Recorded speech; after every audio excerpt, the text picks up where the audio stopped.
Hello first year के प्यारे विद्यार्थियों, गुड मॉर्निंग। आज आपको फिजिकल ज्योग्राफी के अंतर्गत फर्स्ट पेपर में वेगनार का महाद्वीपीय प्रवाह सिद्धांत, continental drift theory of Wegener के बारे में बताएंगे। महाद्वीपों की वर्तमान स्थिति एवं दूरस्थ महाद्वीपों के मध्य पाई जाने वाली समानताओं में कुछ विद्वानों को विशेष रूप से आकर्षित किया। सर्वप्रथम एंटोनियो स्नाइडर नामक फ्रांसीसी विद्वान ने 1858 में महाद्वीपों के प्रभावित होने की संभावना प्रकट की थी। अमेरिकी वैज्ञानिक F.G. टेलर ने भी 1908 से 10 के मध्य प्रकाशित अपने शोध पत्रों में महाद्वीपीय प्रवाह का पक्ष लिया, किंतु जब तक ये विचारधारा एक व्यवस्थित रूप नहीं ले सकी थी। सर्वप्रथम अल्फ्रेड वेगनार महोदय ने व्यवस्थित रूप में जर्मन भाषा में 1912 में महाद्वीपीय प्रवाह की विशेष विस्तृत व्याख्या प्रस्तुत की। स्टूडेंट्स, आपको ध्यान होना चाहिए कि 1912 यानी आज 2020 चल रहा है, यानी कि 108 साल पहले की बात है ये। तो अब देख लीजिए अमेरिका कितना एडवांस हर चीज़ के अंदर, किंतु इसका अनुवाद व्याख्या की थी 1912 में और इसका अंग्रेजी अनुवाद 1924 में प्रकाशित हो सका था। इस सिद्धांत के संपूर्ण यूरोप अमेरिका के विद्वजन जगत में हलचल सी मचा दी थी। ये सिद्धांत नव तब से आज तक विद्वानों के लिए कई विशेष दृष्टिकोणों के निरंतर चर्चा का विषय बना रहा है। महाद्वीपीय विस्थापन से अभिप्राय उस परिकल्पना से है जिसके अनुसार महाद्वीपीय भूभाग किसी भूवैज्ञानिक काल में विस्थापित हुए भूपटल पर, जिसकी वर्तमान स्थिति मूल स्थलखंड से खंडित और नियोजित होने के कारण है। सिद्धांत का विकास। वेगनार मूलतः जलवायु विज्ञान वेता था। वह लंबे समय से पृथ्वी पर होने वाली जलवायु परिवर्तनों की सप्रमाणीय काल क्रम के आधार पर व्याख्या करने में लगा रहा। वे उसे विषुवतरेखीय प्रदेश, दक्षिणी अफ्रीका, मध्य यूरोप जैसे अनेक भागों में प्राचीन जलवायु से संबंधित प्रमाण मिले जो कि वर्तमान जलवायु से मेल नहीं खाते।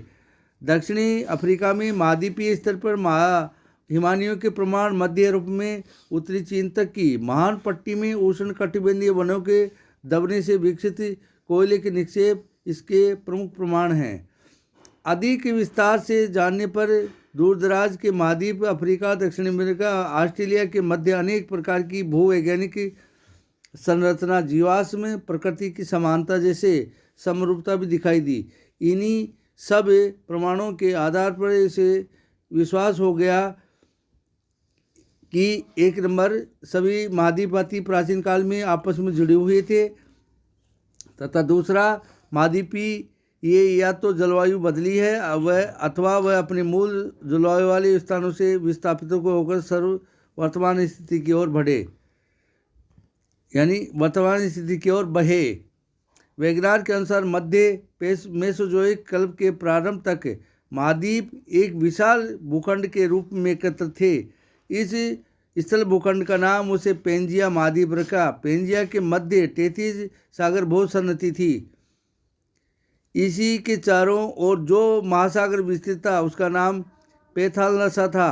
बाद में होम्स ने इस सागर को प्रशांत महासागर का। वेगनार के अनुसार इस महाद्वीप का उत्तरी भाग, जो कि आज उत्तरी अमेरिका का प्राचीन स्थलखंड या ग्रीनलैंड है, लारेशिया कहलाता है। इसी भांति मध्य एशिया या यूरोप के प्राचीन स्थलखंड आइसलैंड और अंगारालैंड कहा। शेष बचे संपूर्ण दक्षिणी एशिया जो अब अरब प्रायद्वीप से भारत तक है। संपूर्ण अफ्रीका, दक्षिण अमेरिका, ऑस्ट्रेलिया एवं अंटार्कटिका के सभी प्राचीन स्थलखंडों का सम्मिलित नाम गोंडवानालैंड दिया गया, क्योंकि ये सभी तब 33 सागर के दक्षिण में स्थित थे। इस महान पेंजिया महाद्वीप के उत्तरी भाग से अर्थात लारेंसिया एवं अंगारालैंड से होकर विस्तृत रेखा गुजरती थी। उस के दक्षिणी ध्रुव की ओर वेगनार ने गोंडवानालैंड के मध्य में दक्षिणी अफ्रीका में स्थित नेटाल के निकट बताई।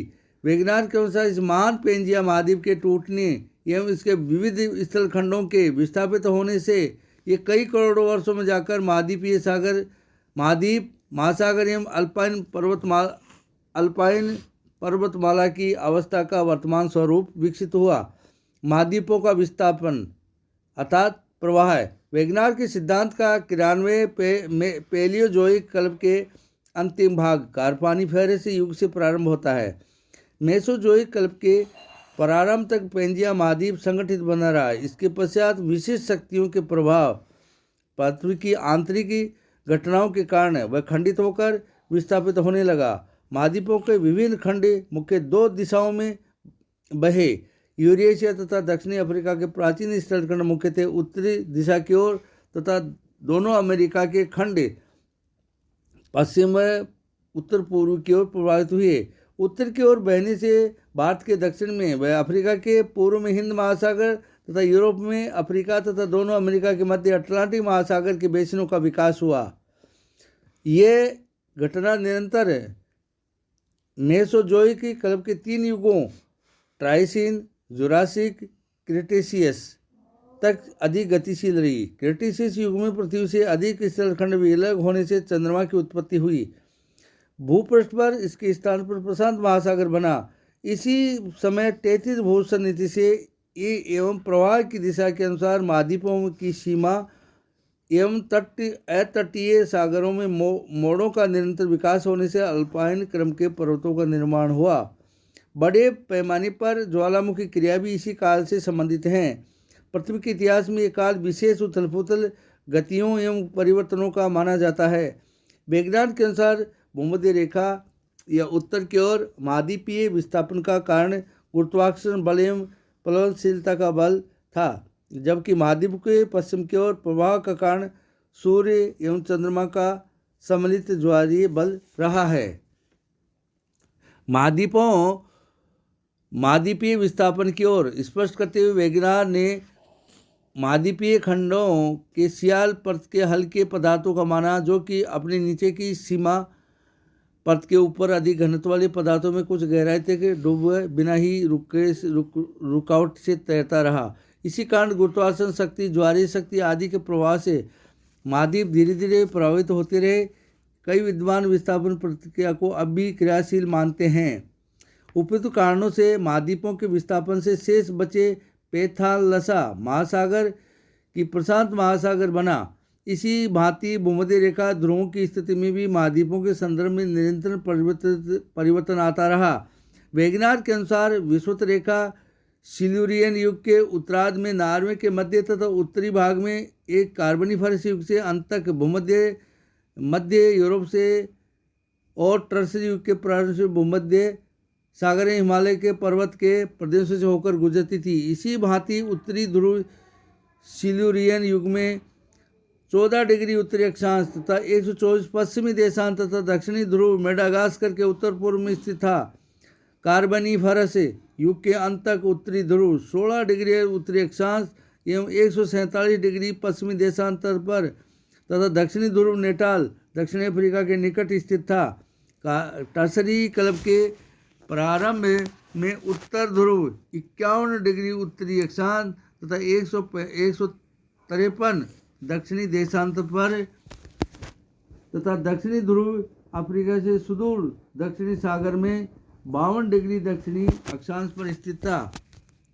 इस प्रकार हम कह सकते हैं कि ये क्या हुआ, महाद्वीपों का विस्थापन। महाद्वीप जो बने हैं, ये कहने का मतलब है कि पूरी पृथ्वी एक जॉइंट थी। धीरे धीरे इसमें आंतरिक हलचलें हुई हैं, आंतरिक शक्तियों के कारण हुई हैं, जो गर्म ठंडा होने से। और ये महाद्वीप थे, ये पूरी पृथ्वी खंडित हुई है जो धीरे धीरे जो, क्योंकि आपको बात बताऊं, इसके अंदर प्रमाण आगे दिए जाएंगे आपको। यूरोप और अफ्रीका इसके जॉइंट के अंदर इस समय जो अटलांटिक महासागर है, वहाँ पर उत्तरी अमेरिका और दक्षिणी अमेरिका थे। और नीचे जो हिंद महासागर जो बना है, यहाँ पर ऑस्ट्रेलिया था नीचे, और अंटार्कटिका, इसलिए पूरा जॉइंट था। धीरे धीरे ये है जो इसमें कई युग, इसमें कई हजारों साल लगे हैं इसके अंदर विखंडित होने के अंदर है जो। अब दूसरा है पर्वत निर्माण द्वीपीय चाप का विकास। वैगनार के अनुसार जब अमेरिका महाद्वीप पश्चिम की ओर प्रभावित हुए तब संपूर्ण पश्चिमी तट के सारे प्रवाह की दिशा में पर्वतों का विकास हुआ, क्योंकि सियाल खंड सीमा क्षेत्र में घर्षण करते हुए बहे। इसी से मोड़ विकसित हुए। ये क्रम लंबे समय तक चला। इसी कारण उत्तरी अमेरिका के पश्चिम भाग के मोड़ अधिक जटिल हैं। वहाँ जलवायु क्रियाएं भी वही बड़े पैमाने पर हुई। एशिया के उत्तर तथा उत्तर पूर्वी भाग भी जब प्रभावित हुए तो उसमें गति कम होने से पूर्वी एशिया के तट पर कम ऊंचाई के मोड़ बने। वहीं प्रशांत महासागर गहरा होने से तट का कुछ भाग अपनी ती के रूप में डूब गया। शेष उठे हुए मोड़ पूर्वी द्वीपीय चाप के रूप में बचे रहे। इसी कारण बेरिंग सागर से पूर्वी द्वीप समूह तक चापाकार द्वीपों की श्रृंखला मिलती है। अटलांटिक महासागर में अमेरिका के पश्चिम की ओर प्रवाह के समय कुछ भाग पीछे रह गए। इसी से पश्चिमी द्वीप समूह का विकास हुआ। धन्यवाद।